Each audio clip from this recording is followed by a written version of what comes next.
I was 560 kilometers deep into the Sahara Desert. I did some wild, first-in-a-lifetime things, and it was such a crazy and surreal experience. I found out what it was like to live as an Egyptian Bedouin.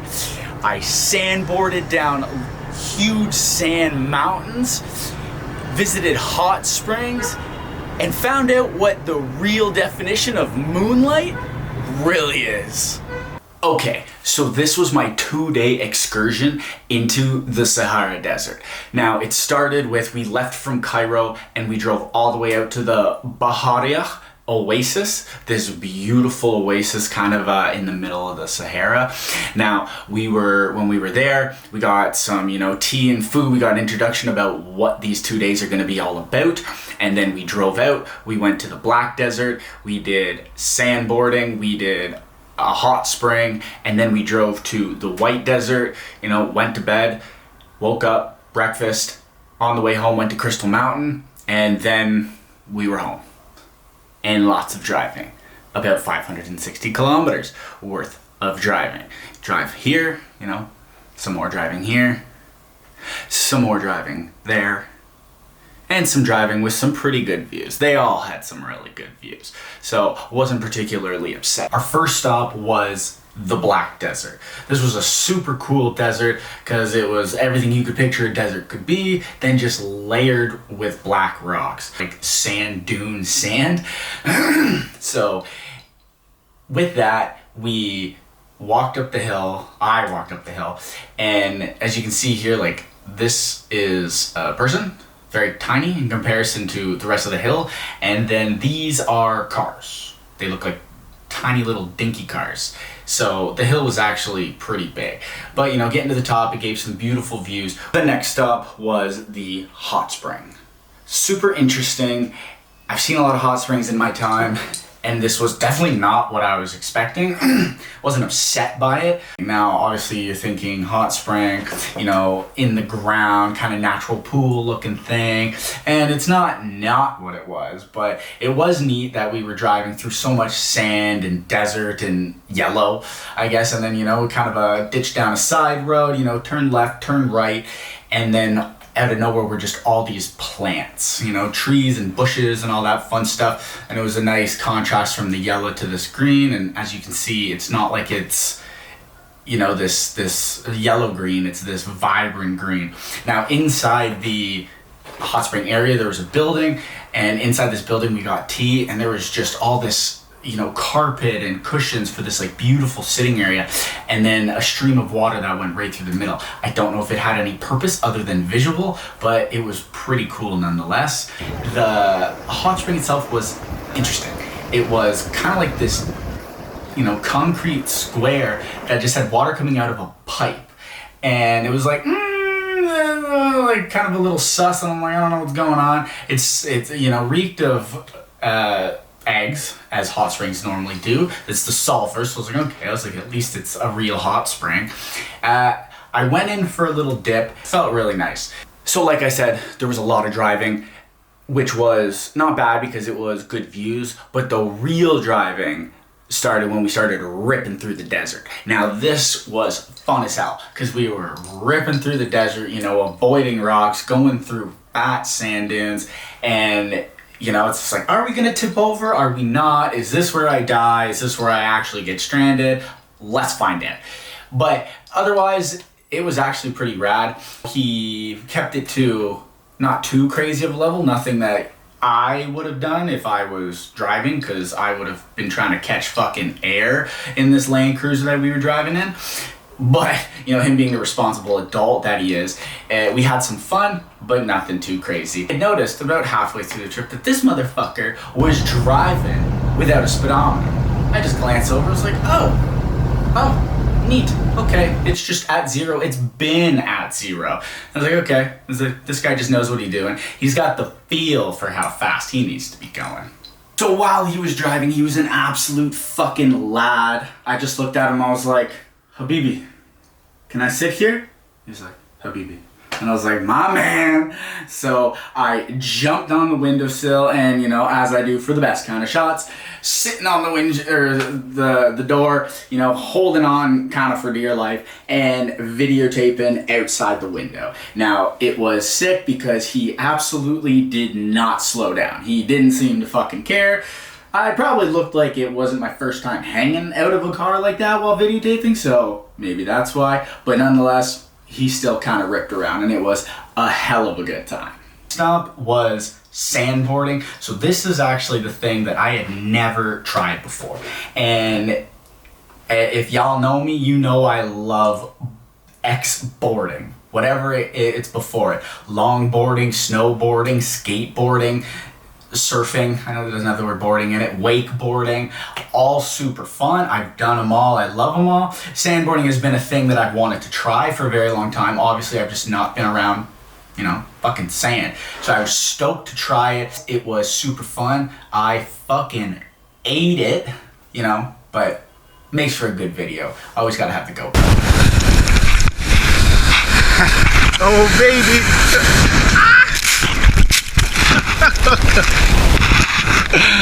Oh, that hurt so much. So now the actual destination of this whole trip is the White Desert. That's kind of like the end goal. That's where you camp. It is, in my opinion, more beautiful than the Black Desert, and I'm pretty sure that's not just my opinion, that seems to be everyone's opinion. It's a hell of a lot bigger, and it's a lot more interesting. It has these basalt structures that stick out, and they're referenced as mushrooms, as chickens, and as rabbits. I don't know what drugs they're on when they think they see fucking rabbits, because it's very clearly a duck, but that's besides the point. You can see in this picture, and let me know what you think in the comments, because this is a fucking duck. This is not a fucking rabbit. And it being part of the main trip, obviously we got there to watch the sunset. The sunset in this desert was just a different type of beautiful. I've seen a lot of sunsets before, but something about, you know, sitting in a desert where it's just nothing but flat, and you can just see for so far, and then as well you can see these basalt structures sticking out, and then you just get this beautiful sunset going all over everything. It's just something special. So the campsite we had was super cool. It was between these two basalt structures, and you know, it's like you can see here as I rip around it, it's super cool. You know, it's like we had our bigger tent, and you know, we had you had the option to have these smaller tents, and our guide cooked for us. He cooked a dinner for us, and we just kind of got to explore the area. Now, it was stunning. It was rather cold, and I was very ill prepared for this trip. So now this was like the home base of the campsite, kind of like the big tent. It's where all like the extra cushions and the table and all that fun stuff were. And then this was my sleeping bag. So you had the option of staying in a tent, which, you know, is no fun. Who the hell wants to do that? So this was a thick ass fucking sleeping bag. There was like a cushion thing underneath it, and then that's a camel skin blanket. It was so goddamn warm. It was the best sleep ever. And you know, it's just like I just had like my little, you know, fucking eyes sticking out, and it was, you know, a zero light pollution area, and just the sky was littered with stars. Now I fucking suck at that like astrophotography thing, so I did not get a good picture because I just can't take a good picture of the sky like that. It just never fucking turns out. So I tried and I failed. So I'm sorry, I have no picture of that for you. Now, the moon was just something so surreal. You don't even understand. The way the moon lit up the desert in the middle of the night was fucking wild. If you've never experienced it, it's an amazing thing to experience it. And I had never experienced it. I woke up in the middle of the night to take a piss, and I am not joking. The way it looked middle of the day is the exact same way it looked in the middle of the night. But if anyone knows anything about, like, you know, editing pictures, you know, a little temperature gauge where when you move it left, everything gets a kind of blue and it's a colder temperature. Yeah, I was looking out, and I am not kidding. Like, I could have read a book. I could have, like, I could just do anything. It was just pure daylight, but instead of daylight, it was just moonlight. And that was only a half moon, which I found crazy. So waking up in the morning, we got breakfast, super simple breakfast, to be honest, but did the job. And then we started our trek home. We popped into Crystal Mountain, which was super cool because just everything was just crystal. Like, the whole mountain was a giant ass fucking crystal. It was wild. Now, it's like, you can see, it's like, I felt like I was in like blood diamond. It was fucking crazy. Obviously they're not diamonds, but it was just so cool to see so much shiny crystal. So the overall review of the actual trip, it was quite fun. I loved it, but in obviously hindsight, if I was to do it again, I would not do a 2-day, 1-night excursion. I would aim for 3-day, 2-night excursion.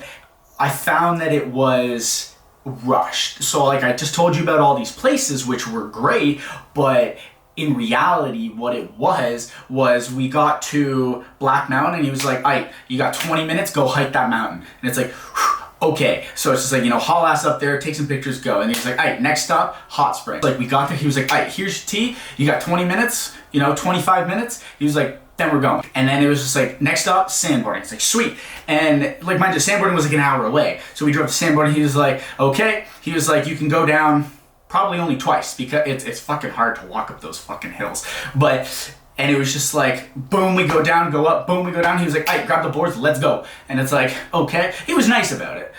And then we get to the White Desert, that being the main goal, because they promote the whole sunset and the beauty, yada, yada, yada, which was beautiful, but it was just kind of like, that whole day was like, go, go, go, go, go.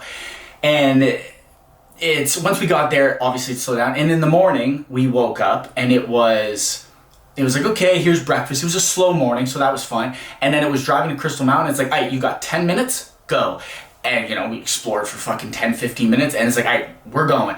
Because we had to be back at the Sahara Oasis by whatever a specific time, so we could be back in Cairo by 4. So the 2 days, that second day was a 5-hour drive that started at 11 a.m. So we really didn't do much. It's for most people that are here for because everyone I talked to was here for 1 week kind of thing. And they're like, "Oh, like, this is, a slamming it into one day. Like, we've already been to Siwa Oasis, to Luxor, to Aswan. We're doing this. It makes sense that that's why you would do something like that. But if you have the time, I would try to find a longer one. It was fun, but it was a little rushed. But nonetheless, I definitely don't regret doing it. And I have a super duper big secret to share with y'all, but I'm not going to share that right now, because I am gonna make sure of something before I share the secret. So sometime after December 17th, I will share this wild secret with you. It's one of those things where it's like, it happened by mistake, but I definitely got away with it because I had no idea I was getting away with it. So you'll be in for that surprise after December 17th. Mark that in your calendars. Make sure to subscribe to the channel to keep following along on my travel adventures, and to follow along what I'm trying to make is a raw, real, reality style channel where I don't bullshit anything and I give the honest to God's truth about what I've done, what I want to do, and just everything to do with travel and, the best way to go about traveling. And feel free to watch another video. I've got a few now, and I'm trying to post every Tuesday and Thursday of every week, so you're gonna get a lot more videos to come. So check out some of the videos I have already on my channel. Can't wait to see you next week. Have I longboarded my way into your heart yet? I hope so.